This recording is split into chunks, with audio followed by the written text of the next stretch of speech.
بالله من الشيطان الرجيم بسم الله الرحمن الرحيم الحمد لله الذي جعلنا من المتمسكين بولاية أمير المؤمنين علي بن أبي طالب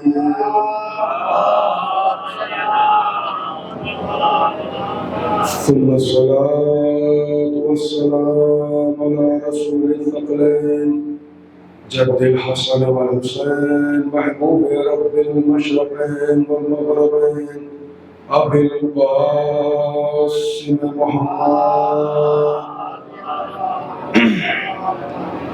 رب اشرح لي صدري ويسر لي أمري واحلل عقدة من لساني يفقهوا قولي أما بعد فقد قال الله تعالى تبارك في كتابه الكريم والفرقان الحميد وهو أصدق الصادقين وقوله الحق بالحق بسم الله الرحمن الرحيم إن الله اصطفى آدم ونوح وآل إبراهيم وعلى عمران على العالمين ذريتهم بعضهم على بعض صلوات پڑھیں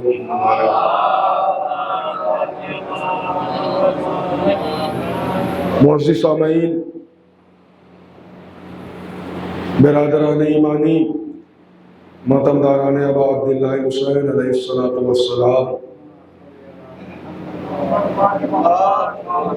بلند ترین صلوات بھیجیں۔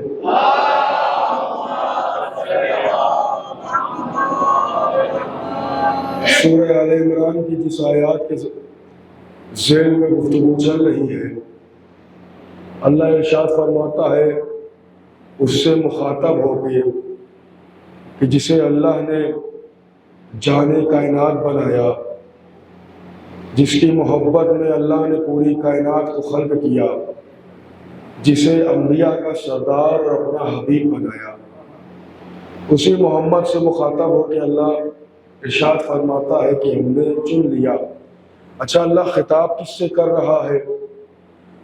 اس سے خطاب کر رہا ہے کہ جو اس کا حبیب ہے،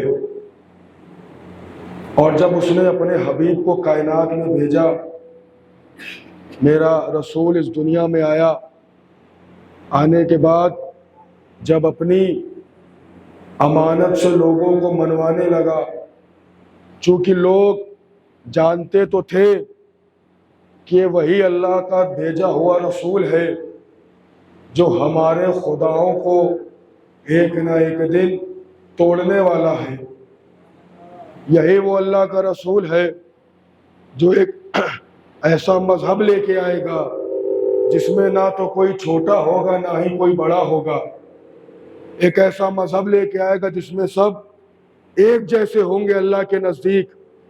تو لوگوں نے اسی محمد کی شان کو گھٹانے کے لیے ہمارے نبی پہ 3 الزام لگائے۔ توجہ رکھنا میرے عزیزوں، ہمارے نبی کی شان کو گھٹانے کے لیے، شان کو کم کرنے کے لیے نبی کی ذات پہ 3 الزام لگائے۔ پہلا الزام یہ لگایا کہ یہ معاذ اللہ مجنون ہے، یہ مجنون ہے، عرب والے لگا رہے ہیں یہ مجنون ہے۔ دوسرا الزام لگایا کہ یہ اول فول بکتے ہیں، الٹی سیدھی باتیں کرتے ہیں، اور تیسرا الزام یہ لگایا کہ یہ جادوگر ہیں۔ توجہ رکھنا میرے عزیزو، نبی کی ابتدائی زندگی میں عرب کے بدو کافر نبی پہ 3 الزام لگایا کہ یہ مجنون ہیں، الٹی سیدھی باتیں کرتے ہیں اور جادوگر ہیں۔ اچھا، عرب جتنا بھی بدو رہا ہو، دماغ کا بہت تیز تھا، عرب چاہے جیسا رہا ہو دماغ کا بہت تیز تھا۔ یتیم عبداللہ پہ 3 الزام اس لیے لگائے۔ پہلا الزام لگایا مجنون، دوسرا لگایا اول فول بکتے ہیں، تیسرا لگایا جادوگر ہے۔ اس لیے الزام لگایا تاکہ معاشرہ نبی سے کٹ جائے اور محمد کے قریب نہ آ سکے۔ مجنون اس لیے کہا چونکہ بچوں کا یہ معیار ہوتا ہے کہ اگر ان کے علاقے میں کوئی بھی مجنون آ جاتا ہے تو بچے اسے پریشان کرنے لگتے ہیں. ہر جگہ کا یہ طریقہ ہے. اگر کوئی مجنون کسی گلی میں آ جائے تو بچے اسے پتھر مارتے ہیں, گلی گلی سے نکل کے اسے پریشان کرتے ہیں. تو نبی کو مجنون اس لیے کہا تاکہ عرب کے بچے نبی کے پاس جا کے تبلیغ نہ حاصل کر سکے. دوسرا الزام لگایا کہ الٹی سیدھی باتیں بکتا ہے, اس کی باتوں میں نہ فصاحت ہے نہ بلاغت ہے. تو نبی کو اول فول بکنے والا اس لیے کہا کہ معاشرے کے جو بزرگ ہوتے ہیں وہ کبھی بھی اس کے پاس نہیں بیٹھتے جو الٹی سیدھی باتیں کرتا ہو. بزرگ اسی کے پاس بیٹھیں گے جس کی باتوں میں فصاحت ہو یا بلاغت ہو. تو محمد کو اول فول بکنے والا اس لیے کہا تاکہ معاشرے کے بزرگ نبی سے تبلیغ نہ حاصل کر لے. تیسرا الزام لگایا کہ جادوگر ہیں. جادوگر کا نتیجہ یہ ہوتا ہے کہ معاشرے کی جو عورتیں ہوتی ہیں وہ جادوگر سے بہت ڈرتی ہیں. جو جادو دکھاتا ہے عورتیں اس سے بہت ڈرتی ہیں. تو نبی کو جادوگر اس لیے کہا تاکہ عرب کی عورتیں نبی سے تبلیغ نہ لے سکیں. مشن کیا تھا کہ بچے تبلیغ نہ حاصل کر سکے, ضعیف تبلیغ نہ حاصل کر سکے, عورتیں تبلیغ نہ حاصل کر سکے. توجہ میرے عزیزو, جیسا ہی عرب کے بدوؤں نے نبی کو مجنون کہا, مجنون کہنے کا ارادہ یہ تھا کہ یہ مجنون ہے, ہم اسے مجنون کہیں گے تو بچے تبلیغ حاصل نہیں کریں گے. جیسے ہی مجنون کہہ کے بچوں کو دور کیا, علی نے بیعت کر کے بتائی, علی نے بیعت کر کے بتائی کہ یہ مجنون نہیں ہے, بچے ان کے پاس آئے. پھر عرب کے بدو اور آگے بڑھے, نبی کو اول فول بکنے والا بتایا, کہا یہ تو الٹی سیدھی باتیں کرتے ہیں, الٹی سیدھی باتیں کرتے ہیں تو جتنے بھی ضعیف ہیں وہ محمد سے تبلیغ نہ حاصل کرے. جب عرب کے بدوؤں نے نبی پہ الزام لگایا کہ الٹی سیدھی باتیں کرتے ہیں, جہاں سارے ضعیف محمد سے دور ہونے لگے, ابو طالب نے بیعت کر کے بتائی. ابو طالب نے بیعت کر کے بتائی یہ تبلیغ کرنے آیا ہے. پھر جب عرب کے بدوؤں نے جادوگر بتایا کہ عورتیں اب دور ہٹیں, عورتیں تبلیغ نہ حاصل کر سکیں, چونکہ اگر عورتیں تبلیغ حاصل کر لیں گی تو معاشرہ بہت جلدی بدلے گا. عرب کے بدوؤں نے جیسے ہی ہمارے رسول کو جادوگر کہا, ارادہ یہ تھا ہم جادوگر کہیں گے, عورتیں ان سے دور بھاگیں گی. عورتوں کو دور بھگانے کے ارادے سے محمد کو جادوگر کہا. خدیجہ نے کلمہ پڑھ کے بتایا. صلوات پڑھیں محمد والے محمد.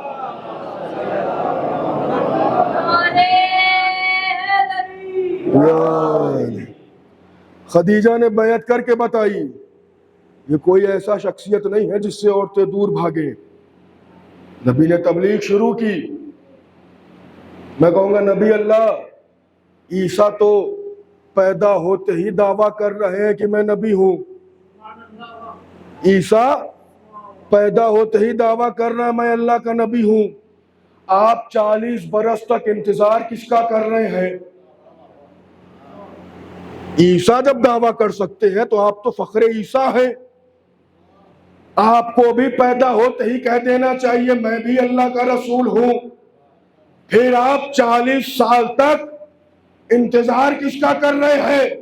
کہا میں جس معاشرے میں بھیجا گیا ہوں اگر میں ان کے سامنے پیدا ہوتے ہی دعوی رسالت کر دیتا تو یہ کہتے آپ کی رسالت کا گواہ کہاں ہے؟ آپ کی رسالت کا گواہ کہاں ہے؟ میں 40 برس تک بس اپنے گواہ کا انتظار کر رہا تھا. میں نے کہا کیسے؟ کہا جب میں ان لوگوں کے سامنے یہ کہہ سکوں کنتو نبیًا وآدم بین الماء والطین, میں اس وقت بھی نبی تھا جب آدم آب و گل کی درمیان کی منزلیں طے کر رہا تھا. تو میرا گواہ بھی ایسا ہونا چاہیے جو یہ کہہ سکے کنتو ولیاً، میں اس وقت بھی علی تھا، میں اس وقت بھی ولی تھا جب آدم آب و گل کے درمیان کی منزلیں طے کر رہے تھے، اسی کے انتظار میں رکا رہا۔ آیات کا نزول شروع ہوا۔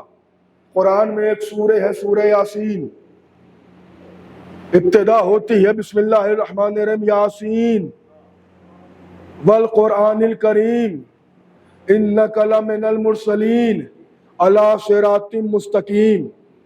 اللہ قرآن میں ارشاد فرماتا ہے سورہ یاسین کی ابتدا میں، یاسین، یا حرف ندا، سین سید والا، سردار والا۔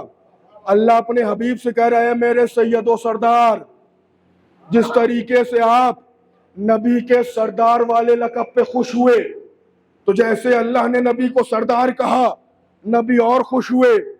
میں نے کہا نبی اللہ، آپ کے تقریباً 10,000 القابات ہیں، 10,000 لقب ہیں، آپ کسی بھی لقب پہ اتنا خوش نہیں ہوئے جتنا سید اور سردار والے پہ خوش ہوئے۔ اللہ نے آپ کو حبیب کہا تب بھی خوش نہیں ہوئے، مزمل کہا تب بھی نہیں ہوئے، مدثر کہا تب بھی نہیں ہوئے، طٰہٰ کہا تب بھی نہیں ہوئے، لیکن جیسے ہی اللہ آپ کو سردار کہہ رہا ہے، آپ خوشی سے پھولے نہیں سما رہے۔ وجہ کیا ہے کہ اللہ نے آپ کو سردار کہا، آپ بھی وہاں خوش، یہاں آپ کے چاہنے والے بھی خوش۔ آخر وجہ کیا ہے؟ کہا دیکھو وجہ یہ ہے، اللہ نے جتنے بھی لقب مجھے دیے وہ تنہا مستق تھے، جتنے بھی لقب دیے وہ تنہا مستق تھے۔ یا انبیاء کو جتنے لقب دیے، آدم کو نجی اللہ بنایا، آدم کی اولاد میں کسی کو نہیں، نوح کو صفی اللہ بنایا، نوح کی اولاد میں کسی کو نہیں، ابراہیم کو خلیل اللہ بنایا، ابراہیم تک مخصوص رکھا، لیکن یہ جو سید و سردار والا لقب ہے یہ اللہ نے تنہا مستق نہیں رکھا، بلکہ میری پوری اولاد میں یہ سردار والا لقب تنہا مستق نہیں رکھا، میری پوری اولاد میں منتقل کیا۔ میں نے کہا کیسے؟ کہا میں انبیاء کا سردار، علی اولیاء کے سردار، فاطمہ عورتوں کی سردار، حسنین جوانان جنت کے سردار۔ صلوات پڑھے محمد وآل محمد۔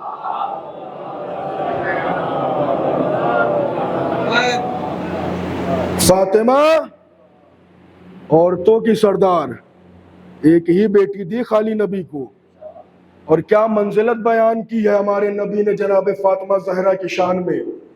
توجہ رکھیے گا، نبی ارشاد فرماتے ہیں کوئی بھی عورت دنیا میں 3 منزلوں سے خالی نہیں ہوتی۔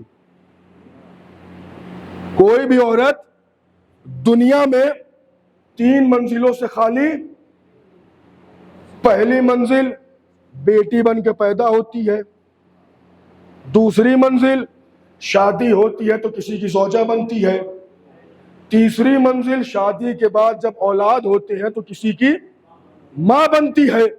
یہیں پہ اللہ کا رسول رکا نہیں، اور بھی بیان کیا، کہا جب وہ بیٹی بن کے پیدا ہوتی ہے تو اپنے باپ کے لیے رحمت ہوتی ہے۔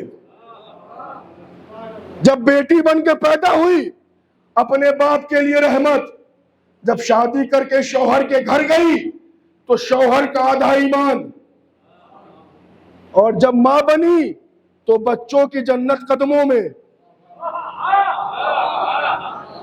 اب 3 منزلیں بتائیں، دیکھیں فاطمہ کہتے کسے ہے؟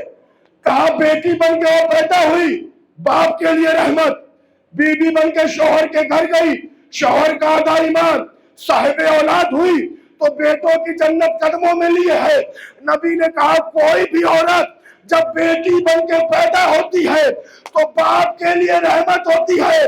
ہماری جان قربان سیدہ کی فضیلت پہ سیدہ بیٹی بن کے اس کے لیے رحمت ہوئی جو خود رحمت للعالمین۔ صلوات پڑھے محمد والے محمد کو۔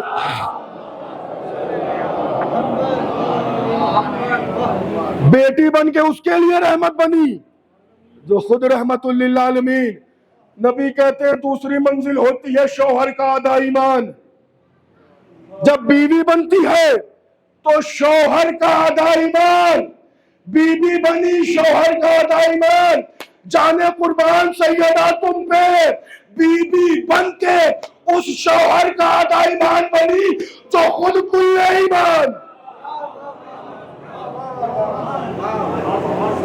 تیسری منزل بیان کی، جب ماں بنتی ہے تو بیٹوں کی جنت قدموں میں لیے ہوتی ہے۔ ہر ماں کے قدم کے نیچے بیٹوں کی جنت۔ نبی نے کہا ماں بنی، صاحب اولاد ہوئی، بیٹوں کی جنت قدموں میں لی۔ سیدہ تمہاری فضیلت کے کیا کہنے، تم ماں بن کے ان بیٹوں کی جنت اپنے قدموں میں لیے ہو جو خود جوانان جنت کے سردار۔ صلوات پڑھے محمد والے محمد۔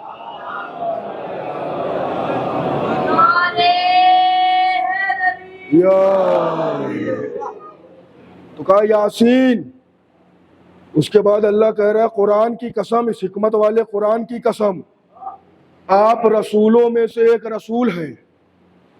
اللہ اپنے حبیب سے کہہ رہا ہے آپ رسولوں میں سے۔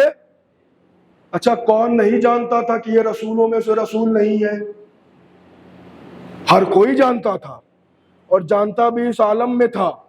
تاریخ کہتی ہے کہ ایک روز ابو سفیان مدینے میں آیا۔ ابو لہب جو محمد کا حقیقی چچا، اسے اپنے ہمراہ لیا، مکے سے باہر گیا۔ مکے آیا، مدینے آیا اور مدینے سے باہر گیا۔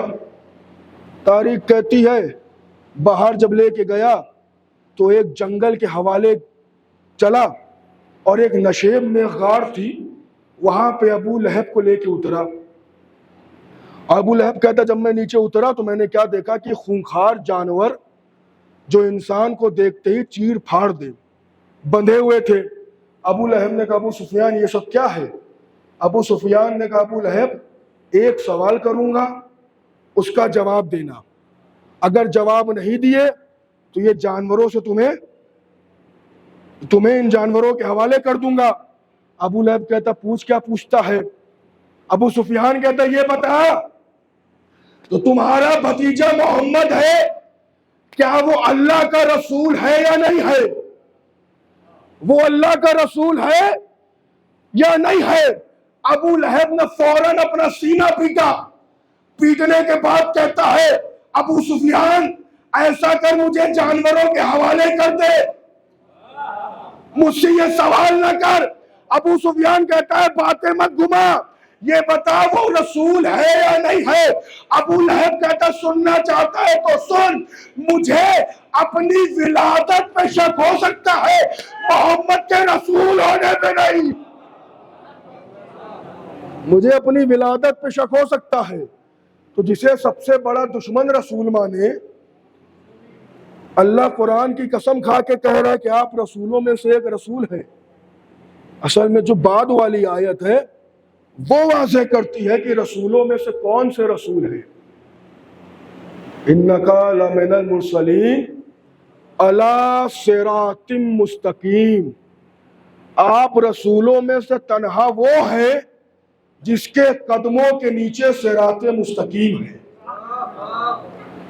اس کے قدموں کے نیچے، اچھا یہ ہے کیا صراط مستقیم؟ مسلمان پنجگانہ نماز پڑھتا ہے، دن میں کم سے کم 10 دفعہ تو کہتا ہی ہے اہدنا الصراط المستقیم، اہدنا الصراط المستقیم، یعنی ہر کسی کو صراط مستقیم چاہیے، بغیر اس کے معاملہ حل ہونے والا نہیں ہے۔ تو اب یہ ہے کیا صراط مستقیم؟ اچھا قرآن کے ساتھ بھی ناانصافی ہوئی۔ ہمارے یہاں اس آیت کا ترجمہ یہ ہے کہ ہمیں قائم رکھ، اہدنا الصراط المستقیم، اے پاک پروردگار ہمیں صراط مستقیم پر اور ہم کو چھوڑ کے جتنے بھی مذہب ہیں اسلام میں کے، سب نے کہا ہمیں دکھا، ہمیں دکھا۔ ہم نے کہا ہمیں قائم رکھ، اوروں نے کہا ہمیں دکھا۔ اب تلاش کرتے ہیں کہ صراط مستقیم ہے کیا۔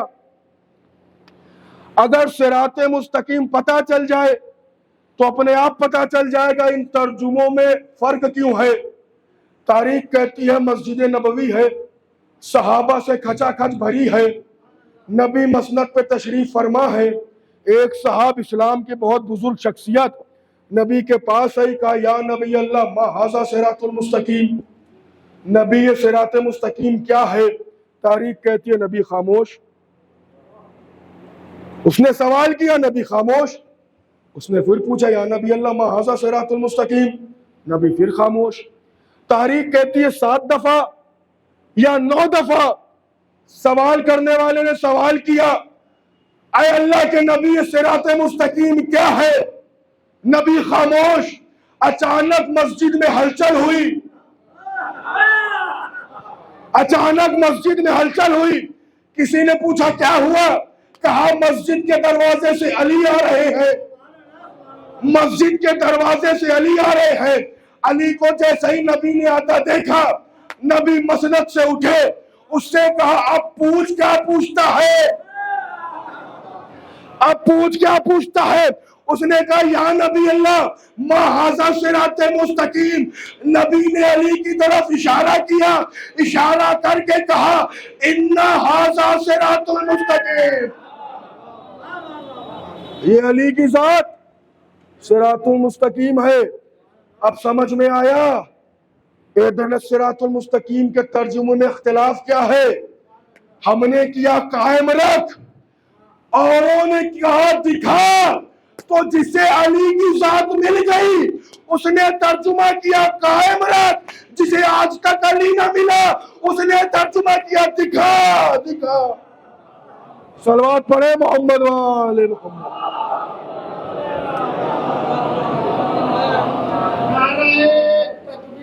اللہ اکبر، یا رسول اللہ، یا علی، اللہم صلی اللہ۔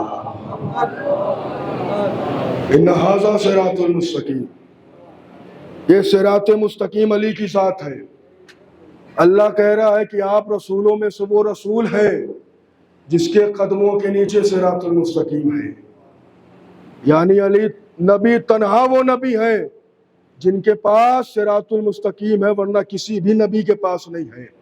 اب نبی جہاں جہاں جائیں گے صراط المستقیم وہاں وہاں جائے گی، نبی بیٹھیں گے صراط المستقیم وہاں بیٹھے گی۔ نبی ایک روز عالم ذوف میں کسی کی چادر اوڑھ کے لیٹ جائیں، اچھا نبی کون ہے؟ رحمت للعالمین ہے، شفیع روز جزا ہے۔ ذرا غور کرے، جو خود امت کو شفاعت بانٹنے آیا ہو، انصاف کی بات کریے، جو خود امت کو شفاعت بانٹنے آیا ہو وہ یہ بولے کہ میرے بدن میں ذوف ہے؟ جو خود سب کو شفاعت بانٹنے آیا ہو وہ بولے یا فاطمہ تو میرے بدن میں انی اجد فی بدنی ذوفن، آج اپنے بدن میں ذوف محسوس کر رہا ہوں۔ یہ ذوف کسی بیماری کا نام نہیں تھا، توجہ رکھیے گا، یہ ذوف کسی بیماری کا نام۔ ذوف آیا کیسے؟ آیت تطہیر کے نازل ہونے سے پہلے ایک اور آیت نازل ہوئی جسے آیہ مباہلہ کہتے ہیں۔ آیہ مباہلہ نازل ہوئی، اس کے بعد حدیث قصہ کا پورا قصہ ہوا۔ آیہ مباہلہ نازل ہوئی تو اس میں آیا کیا؟ اللہ کے حبیب نے کہا فَقُلْ تَعَالَوْا نَدْعُ أَبْنَاءَنَا وَأَبْنَاءَكُمْ نِسَاءَنَا وَنِسَاءَكُمْ أَنفُسَنَا وَأَنفُسَكُمْ، تم اپنے بیٹوں کو لاؤ، ہم اپنے کو لاتے ہیں، تم اپنی عورتوں کو لاؤ، ہم اپنی عورتوں کو لاتے ہیں، تم اپنے جیسوں کو لاؤ، ہم اپنے جیسوں کو لاتے ہیں اللہ کے حکم سے. نبی نے دعویٰ تو کر دیا کہ کل اپنے بیٹوں کو لاؤں گا, اپنی عورتوں کو لاؤں گا, اپنے جیسوں کو لاؤں گا. جب دعویٰ کیا نبی کے جسم میں فوراً ذوف آیا. نبی نے کہا معبود دعویٰ تو کر دیا ہے, اب میں بیٹے کی جگہ کسے لے جاؤں, عورتوں کی جگہ کسے لے جاؤں, اپنے جیسا بنا کے کسے لے جاؤں. اے پاک پروردگار, بس یہی سوچ سوچ کے میرے بدن میں ذوف طاری ہے. بیٹا بنا کے کسے لے جاؤں, عورت کی جگہ کسے لے جاؤں, اپنے جیسا کسے لے جاؤں. تو جب نہیں اللہ آواز دے محمد اگر ذوف آیا ہے تو اس ذوف کا علاج بتاتا ہوں. جا فاطمہ کے گھر چلا جا, جا فاطمہ کے گھر چلا جا, فاطمہ کی چادر مانگ, چادر مانگ کے اوڑھ لینا, جو جو چادر میں آئے مباہلہ میں لے جانا. صلوات پڑھے محمد والے.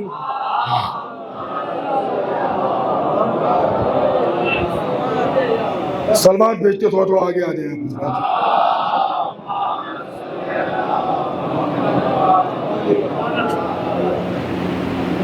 ایک اور سلوات بھیجے محمد والے.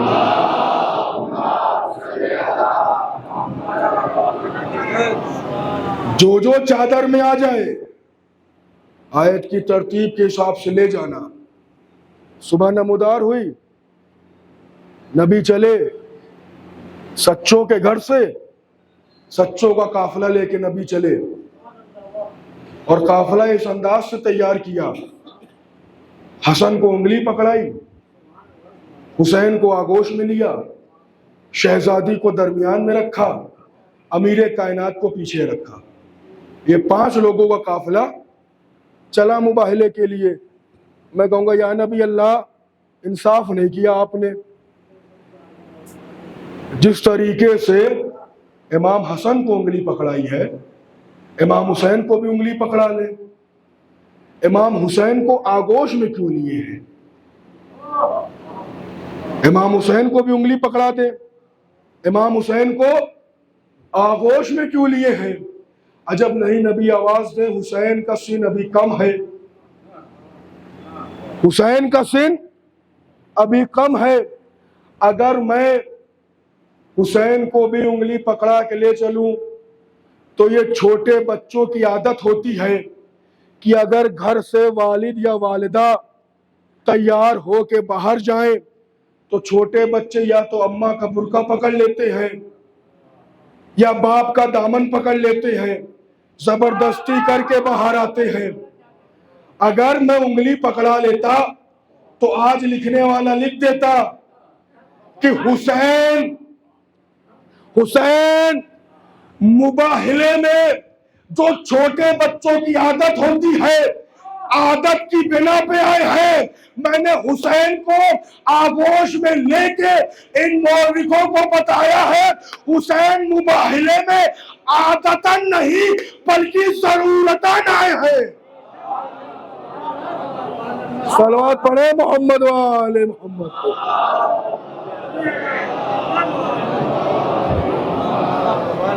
اسی بات کا نبی کو ذوف تھا, آ گئے. اچھا, انسان اگر بیمار ہوتا ہے تو یا تو حکیم کے پاس جاتا ہے یا طبیب کے پاس جاتا ہے. نبی نہ تو حکیم کے پاس گئے نہ طبیب کے پاس گئے. نبی آئے ہیں اپنی بیٹی کے پاس اور آن کے کہہ رہے ہیں بیٹی چادر دے دو, بیٹی چادر دے دو. میں کہوں گا نبی اللہ چادر کیوں مانگ رہے ہیں؟ ذوف ہے تو کوئی دوا مانگ لے, کوئی نسخہ مانگ لے, چادر کیوں مانگ رہے ہیں؟ کہا قرآن پڑھو, سورہ یوسف پڑھو, اپنے آپ پتا چل جائے گا چادر کیوں مانگی میں نے. میں نے کہا کیسے؟ کہا ایک روز یوسف ایک قاصد سے کہتے ہیں یہ میری قمیص, اذهبوا بقمیص ھذا, یہ میری قمیص کو لے کے جاؤ, فالقوہ علی وجہ ابی, میرے باپ کے چہرے پہ ڈال دینا. میں نے کہا ہوا کیا؟ کہا میری جدائی میں میرے والد اتنے روئے کہ آنکھوں کی بینائی چلی گئی. اس کے علاج کے لیے میں اپنی قمیض بھیج رہا ہوں۔ میں نے کہا کیوں؟ کہا چونکہ میں ہوں معصوم، رب نے جیسے دیکھا کلے جیسے لگایا، کربلا کا رخ کیا، اے آنو محمد، اے آنو محمد، زینب سے جیا نہیں جاتا، میری گود اجڑ گئی، آنو محمد، الا لعنت اللہ علی القوم الظالمین، ماتم